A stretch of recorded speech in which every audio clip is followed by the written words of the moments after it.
Lotus Place is an activity of microprojects supporting forgotten Australians and former British child migrants. Forgotten Australians are adults who grew up in the out-of-home care system, so that may be institutions like orphanages or group homes, foster care system, and some of them grew up in adult mental health facilities and detention centres as well. The Senate inquiry in 2004 was the first time we had an estimated number of how many people there were, and it estimated there were 500,000 people that termed forgotten Australians. It's a bit of a controversial term.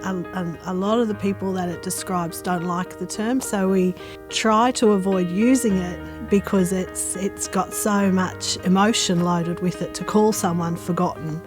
When that's been their life experience. Of that 500,000, there's the 50,000 who are the stolen generation, and 7,000 individuals who came here as part of a migration agreement between the Australian and British governments known as British child migrants. It's a huge number of people that are about to get very old and are about to require much more from the service system.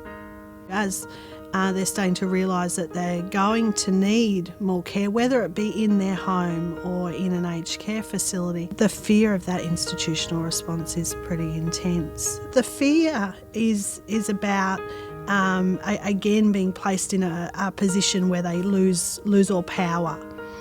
Where they have no control over their day-to-day lives. So is reinstitutionalising themselves so that they put themselves back at risk of being abused.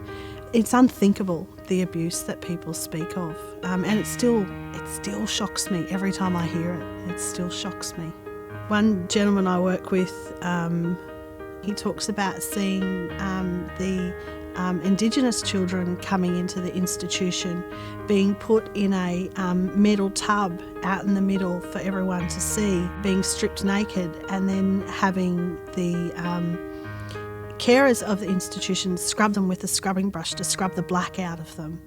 It's very common in the orphanages for the beatings to be very public, for very young children to be brought out in the open and stripped naked and beaten. The beatings may have been daily for some people. For people that experience such horrendous abuse and mistreatment over such a sustained period of time, the triggers that can create trauma for them, you can't predict it. There's certainly there's factors that people share a fear of. So, the routines, the lack of identity, the lack of privacy.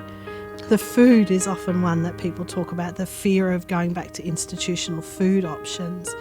But we just don't know what will trigger someone who experienced an entire childhood of abuse. It could be as simple as a smell. One woman just recently had a brain injury and needed to spend some time in an aged care facility while she recuperated from that brain injury. And they put her in a bed and put the sides up on the bed to keep her safe, and she felt locked in.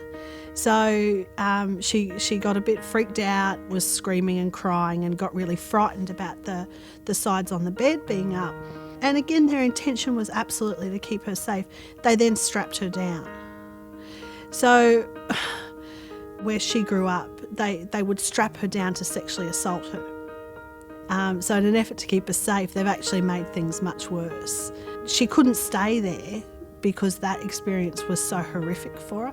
And the risk that happens is that then people are seen as difficult and impossible to care for. So the attitudes that then come from the nursing staff, like it's a pain, it's too hard to care for that person, they're the trouble one. But it's really just about their traumatic response. So rather than strap her down, they could have moved her into a room with more wide open space and supported her to create that safety.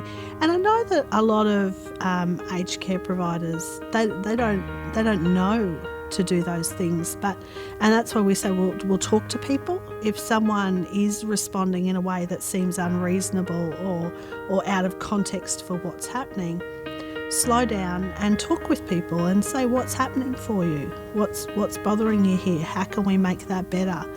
And this woman would have been very capable of having that conversation if someone had taken the time. When we talk to the nurses and support people in those institutions, we try to talk to them not so much about what is going to bother people or what's going to trigger a traumatic response, but how you can support people to feel safe. So what to do rather than what not to do.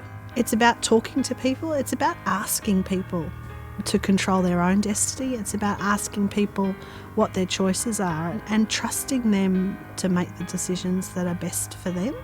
As professionals, we think that people have to put their trust in us for us to work efficiently, but it's actually the other way around.